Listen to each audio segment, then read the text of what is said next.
Hello and welcome to vibrantchildren.com. My name is Dr. Karen Haram. I'm a neurodevelopmental pediatrician, and today we're going to be talking about the autism phenomena. This is an introductory blog on a series that we're putting together called the Autism Phenomena, and that's going to culminate in a free live webinar for you on October 17th at 7 p.m. Eastern Standard Time. So don't forget to sign up for that. Well, what really is the autism phenomenon? It's actually a big problem, and it's a problem with our children. You see, there's a growing epidemic of autism in this country and around the world, approaching greater than 2% in developed nations. And recently, Korea reported an autism prevalence of 2.6% in school-aged children. This is the highest currently reported in the developed world. That means that if you're a woman with a baby boy, there is a 2% chance that he will develop autism and may already be showing some signs of subtle impairment in language, in social awareness, and in other abnormal behaviors.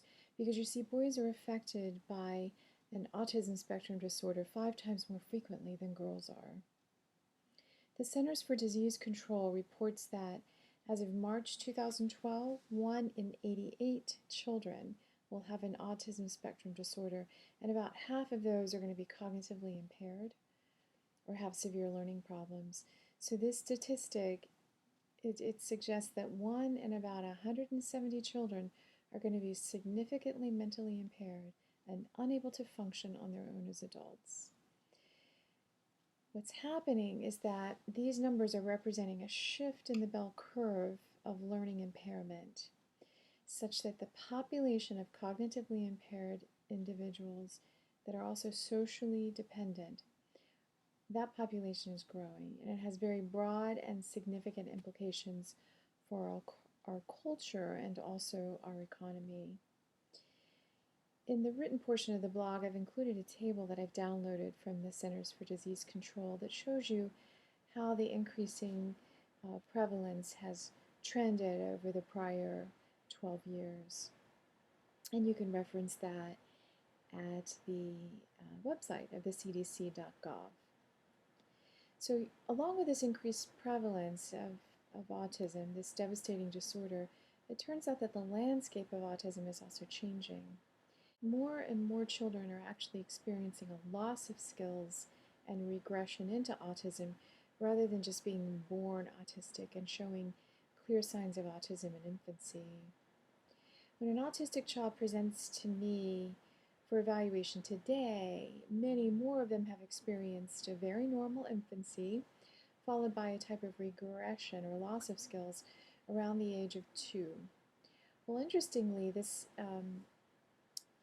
the original description of autism by Leo Kanner in 1943 described a series of 10 patients in his original paper with infantile onset autism, and there was no clear history of loss of skills in those original patient descriptions.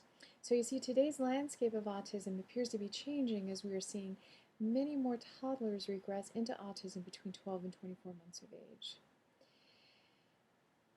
There is, unfortunately, lack of awareness, lack of knowledge, and also education around the potential causes of the worldwide autism epidemic, and this creates a climate of fear.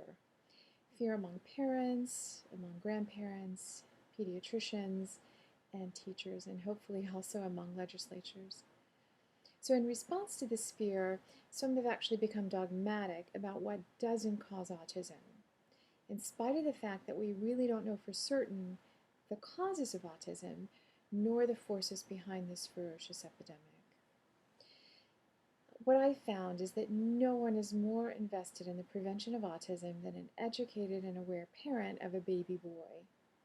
These parents have taken a strong leadership role in their children's health, but they really aren't equipped to captain this journey alone.